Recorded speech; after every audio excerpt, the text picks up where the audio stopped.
Shalom. Kol halal Yahweh B'Hashem Yoshai. All praises, glory, and honor due unto Yahweh B'Hashem, Yahweh Shai, B'Hashem Rakaha Kodash, and double honors to the apostles and elders of Great Millstone that rule well, and that do teach well, and that have taught me this truth. To you I say Shalom, and Shalom to the hopeful elect. Right. And the title says it all here, and this is from RT.com. And it says, World War III has already begun, Ukraine security chief. And this was posted yesterday. So this is fresh. And this is where we're at. You know, we were in the midst of World War III, but now we're in the active phase of World War III. We're in the beginning stages, right, of it being active, right? Before we were in the midst of World War III, but now we're in an active phase, the beginning stages of it being active. And we told you that this was going to happen, starting with our elders and apostles of Great Millstone. And really, it really starts with Yahweh Shai, the whole volume of the book, and the prophets of old, because this was written thousands of years ago, and it's playing out now. But yes, in modern biblical times, as we speak and as we live, it does start with our elders and apostles, right? But yeah, we've been saying this from time, and it's playing out. What do you have to say? So this is where we're at, and I'm going to read it to you, right? Revelation chapter 9, verse 12. One woe is past, and behold, there come two woes more hereafter, right? So we already passed World War One. We already passed World War II. And now we're living in World War III, the third woe. We're living in it now. So the scriptures doesn't lie, and the Lord is a power that cannot lie, and the prophets have been telling you the truth, right? So all you guys that were scoffing and scorning and getting angry about what we were saying when we were bringing out the scriptures in terms of biblical prophecy, especially for the World War I, World War II, and World War III, and the nuclear missiles, hey, it's coming to pass. What do you have to say? Right? What do you have to say? But this is where we're at. This is reality, guys. This is where we're at. Okay? This is where we're at. So it says, it's a mistake to suggest that the conflict between Kiev and Moscow is only a bilateral struggle. Alexei Danilov says, the head of Ukraine's National Security and Defense Council has claimed a third world war is already underway, with the Moscow-Kiev conflict pulling in countries far beyond the region. Speaking at the Kiev Security Forum on Tuesday, Alexei Danilov argued that NATO needs Ukraine as a member, as global turbulence is set to continue. We're going to strengthen the alliance, he insisted. If somebody thinks that World War III hasn't started, then it's a huge mistake. Uh-oh. You see that? You see that? So you people over here are in La La Land. A lot of you, congratulations. I'm happy Polite got locked up, but there's bigger things happening in the world. Now, fuck Polite too, okay? But, he did slander the Lord, starting with Yahweh Shai and the men of the Lord and our elders, right? He did slander them. And that's bad, man. That's bad. But, don't focus too much on that. That guy's getting to get judged, and you know what? He's going to probably eat a missile. All right, but now World War III has started, and we still got work to do, right? We still got to prophesy and talk about the major prophecies, man. But I just want to say, man, good for Polite. I'm glad he got locked up. He shot up the Bible. He tried to get the Crips to put a green light on the men of the Lord, starting with our elders and apostles.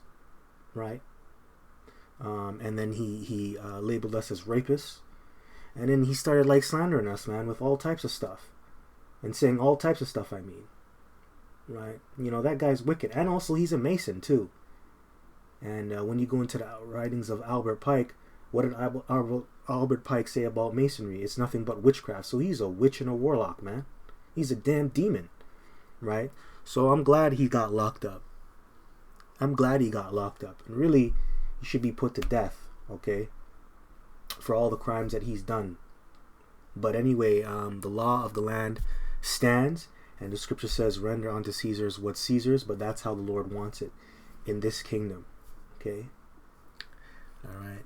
Remember, the Lord rules He's ruling among the bases of men. So it's playing out how the Lord wants it to play out.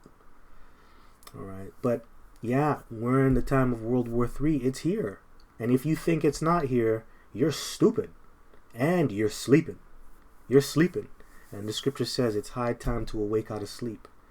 So, hey, man, if you still think the American dream is possible, then you're dreaming. If you think that World War III is not here, then you're dreaming. You're in La La Land. Anyways, we move on. It has already begun. It had been underway in a hybrid period for some time and has now entered an active phase. You hear that? Active phase. Right? In my last video, man, I went into Ecclesiastes, the 3rd chapter. You know, there's a time and place for everything. And what time are we in, guys? We're in the time of war. We're in the time of war. If you think we're in the time of peace, you are not awake. You are asleep. You are asleep. Right? So it says here, sitting on stage beside former CIA Director General David Petraeus, Danilov said that if somebody thinks that the conflict in Ukraine is about settling the scores between Kiev and Moscow, then it's a mistake. Things are much more complicated. And you know, the Lord, He created all that commotion. You know, He complicated things because He put the Spirit on you nations to go at each other's throats, or to get at each other's throats. Salakia. Right? So I'm going to start at Joel chapter 3, verse 2, and then I'm going to jump down to verse 9 just for the sake of time, because my schedule is very weird nowadays. You know, I work late, so I can be on call anytime, right? So it is what it is. So it says here, Joel chapter 3, I'll start at verse 1, and the subtitle is, The Nations Will Be Judged. That's right. For behold, in those days, and in that time, when I shall bring again the captivity of Judah and Jerusalem, right, the two kingdoms, Judah being Judah, Benjamin, and Levi, and Jerusalem being Ephraim, all the way down to Issachar, the northern kingdom, right? I will also gather all nations and bring them down into the valley of Yehoshaphat, Yahweh's judgment, right? Yahweh's judgment, and will plead with them there for my people and for my heritage Israel, whom they have scattered among the nations and parted my land. And that's going to take place somewhere in the Middle East, right? In the Middle East. And that's where the Lord is going to gather you nations together. But the reason why He's doing that is because you came against His people, right? And you crucified His Son a second time, okay? And you disrespected Him, and you disrespected His people, and you put them into slavery. You know, all you nations had a part of that. And if you don't believe me, go read it in Psalms 83rd chapter. It talks about that. It talks about the enemies who are confederate against Israel, and it's all you nations. All you nations had a part in our downfall, right? Right. Actually, you know what? Let me read verse 3, man. And they have cast lots for my people, and have given a boy for an harlot, and sold a girl for wine, that they might drink. Yeah, and you know, they're heavy into pedophilia. Right? And you know, Polite has taken on that same spirit as those devils. That's why your ass got locked up. You know, you tried to accuse us, or starting with the elders and apostles, really starting with Yahweh Shai, for being a rapist and a pedophile, right? And now guess what? You're going down for those same accusations. Right? You damn demon. But anyways, going back to the scriptures, that's what they were into. You know, and they sold us for cheap. You know, we were just commodities. We were just a part of the scenery. We were just a part of the environment. You know, we weren't human to these people or to these other nations, man. You know, we're like furniture. We're like furniture. That's all we are. And we're nothing. Alright, but the Lord's angry, man. So anyways, I'm going to jump down to verse 9. Proclaim ye this among the Gentiles. Prepare war. Wake up the mighty men. Let all the men of war draw near. Let them come up. Okay? That's right. Proclaim ye this among the Gentiles. You heathens, man. Prepare war. That's right. World War III. Prepare it. And you have been preparing for war this whole time. And the Lord put that spirit on you. Right? With your special forces, the Navy SEALs, right? Spetsnaz, Marines, Green Beret, and all you other special forces, KGB, CIA, whatever you guys are, man. Let all the men of war draw near. Let them come up. That's right. Verse 10, beat your plowshares into swords and your pruning hooks into spears. Let the weak say, I am strong. That's right. And really that goes out to you weaker nations too. You weaker nations like North Korea. Now you're strong because you invested all that money, or you sacrificed different parts of your economy and put it into your military, like agriculture. You know, that's North Korea, man. You know, he made his people. You know, that nation made their people starve just so they can have nuclear capabilities, man. And that's what it means by beat your plowshares into swords and your pruning hooks into spear. They put away all those agricultural tools, and they're like, you know, we're gonna build up a strong military, right? Countries like Pakistan, countries like North Korea, those weaker nations, man. Now they're strong because they have nuclear capabilities, and that's what it's gonna lead to: nuclear destruction. And all these nations, man, they're gonna shoot their nukes at each other. Verse 11, assemble yourselves and come, all ye heathen, and gather yourselves round about thither, cause thy mighty ones to come down, O Yahweh. That's right. And he's going to assemble you guys to fight against each other. That's right. World War III.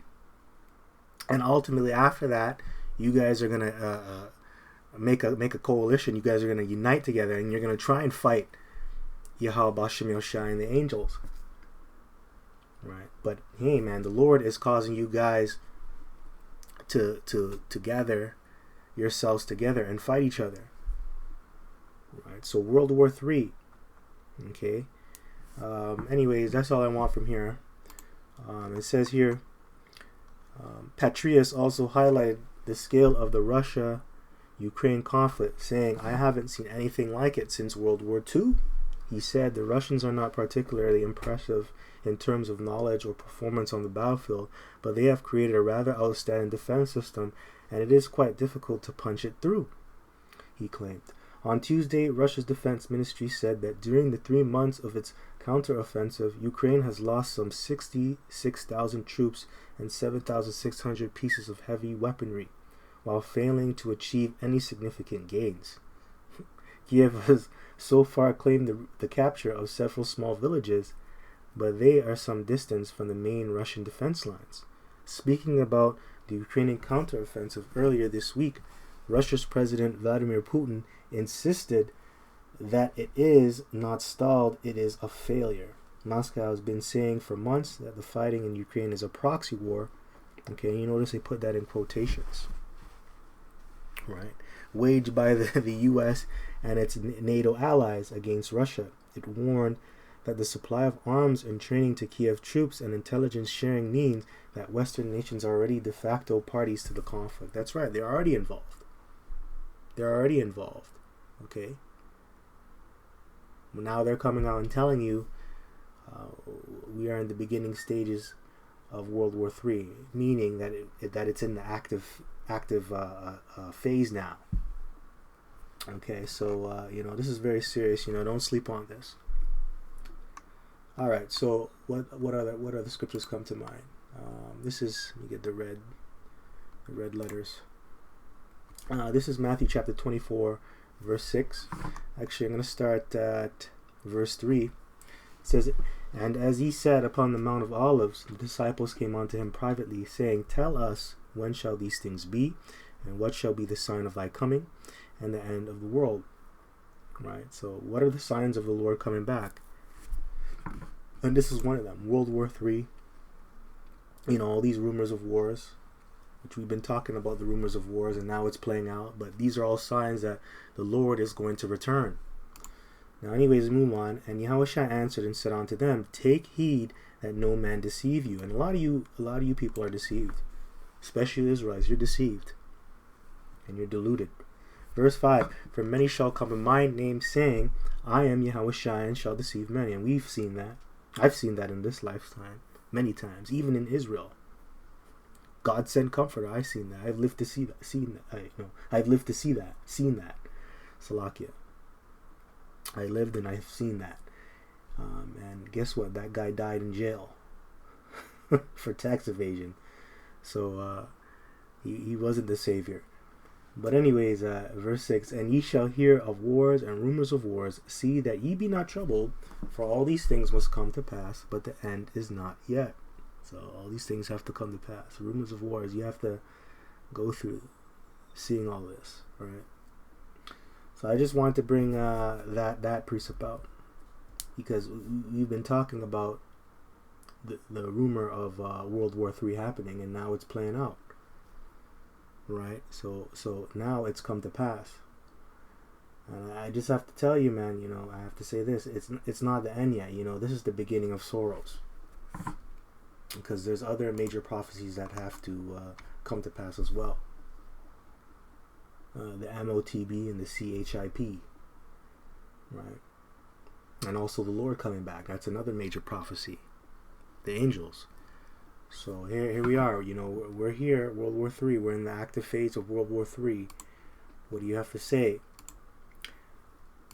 Actually, I'll read till 7. It says, for nation shall rise against nation, and kingdom against kingdom, and there shall be famines, and pestilence, and earthquakes in diverse places. All these are the beginning of sorrows.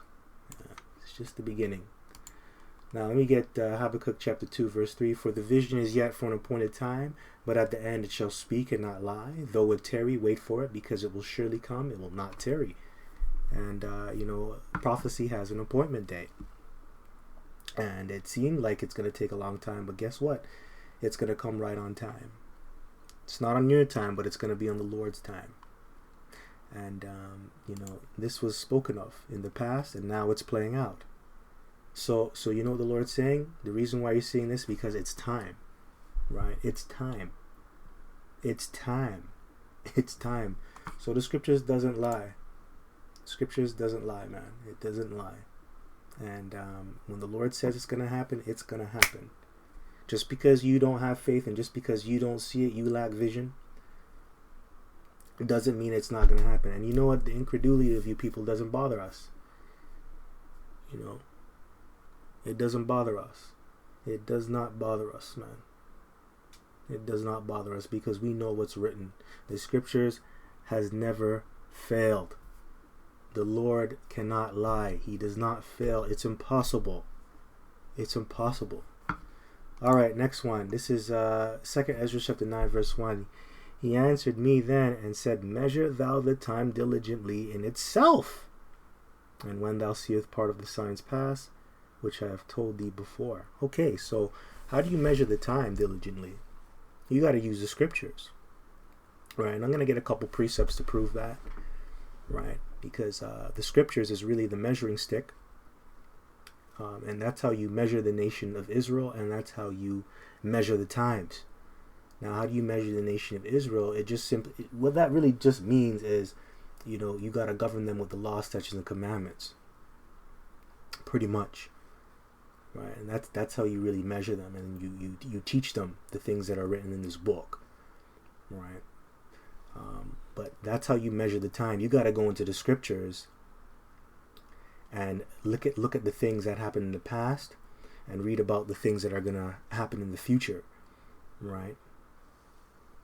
And you have to read about the things in the past to get a good idea of what's gonna happen in the future too, okay? Because Egypt got judged, and America's going to get judged. How modern America, Salakia, how America's going to get judged is going to sort of be the same way how Egypt got judged. It's going to be a little different, but it's going to be like the same way. So when you read of the things that happened in Egypt, it gives you a good idea of how America's going to fall, right? This modern day Egypt.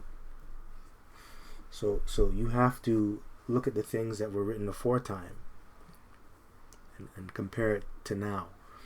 All right. So anyways, this is Zechariah chapter 2, verse 1. I lifted up my eyes again and looked. No, actually, I want to start at Revelation 11. Salakia. Revelation chapter 11, verse 1. And there was given me a reed like unto a rod. And the angel stood saying, Rise and measure the temple of the Most High, and the altar, and them that worship therein. Okay. Alright, oh yeah. But the court which is without the temple leave out, and measure it not, for it is given unto the Gentiles, and the holy city shall they tread under foot 42 months. Alright, so yeah, the measuring stick is the scriptures, and that's how you measure the temple of the Most High, right, and the people. Because the measuring stick is the scriptures, which carries the law, statutes, and commandments, and that's how you judge the nation of Israel. And that's where you're going to find the prophecies, right? Okay. And we're not supposed to teach this on to the Gentiles. This isn't for them. This is not their portion. This is for our people, right? And that 42 months goes into 350 years of us being over here in America, man. 350 years. Okay? This hardcore slavery we served. Right? But anyways, that's all I want from here. Let's go into Zechariah chapter 2, verse 1. I lifted up my eyes again, and look, and behold, a man with a measuring line in his hand. Then said I, Whitherest goest thou? And he said unto me, To measure Jerusalem, to see what is the breadth thereof, and what is the length thereof. Right? Like I said, man, the measuring, how do you measure Jerusalem? It's with these scriptures, right? You got to use the scriptures, man, and you got to teach our people what's written in the scriptures and tell them what's going to happen. All right, so this is Romans chapter 15, verse 4. For whatsoever things were written aforetime were written for our learning, that we through patience and comfort of the scriptures might have hope. So yeah, you're supposed to look at the things that were written aforetime, and it is for your learning. That's why I said, you should look at the ancient kingdoms that are written in the scriptures, and also go into secular history. It gives you a better idea of not only just what happened in the past, but how things are going to play out in the future. Because there's a saying, history always repeats itself, and that's because of something called reincarnation. You got the same spirits coming back. The same spirits back then were wicked as hell, doing the same wicked shit. And that means they're coming back in this time doing the same exact wicked stuff. It may play out and look different. Judgment may happen. Things are worse. But they're still in that same wicked spirit. All right? So you have to read the things that were written aforetime. And that's talking about the things that are written in this book. Right? And it says that we through patience, patience means long suffering, to suffer, and comfort of the scriptures might have hope. That's right. Because we are prisoners of hope at the end of the day. We are. But we get comfort by reading and teaching these scriptures. And that does give us hope. Right? Because we know that these scriptures, it never fails. Never. Never. And that's why this is playing out right now. September 6th, that's right, number of man, 6. On the 6th, it came out. God damn, even that's spiritual. Damn. All right. That's spiritual. 747. You can't make this stuff up, guys. You can't make this stuff up. But you see, the Lord's not playing. The Lord's not playing. Yeah, so this is where we're at. Revelation 9 and 12. One woe is past, and behold, there come 2 woes more after. Right? So World War I is gone, World War II passed, and now we're in World War III. The active phases of World War III, in the beginning of World War III. We're here. So anyways, with that, I just want to give all praises, glory, and honor due unto Yahweh, Bahashem, Yahushai, Bahashem, Rakah HaKodash, and double honors to the apostles and elders of Great Millstone, GMS. Do you guys say Shalom? Shalom to the hopeful elect. Shalom.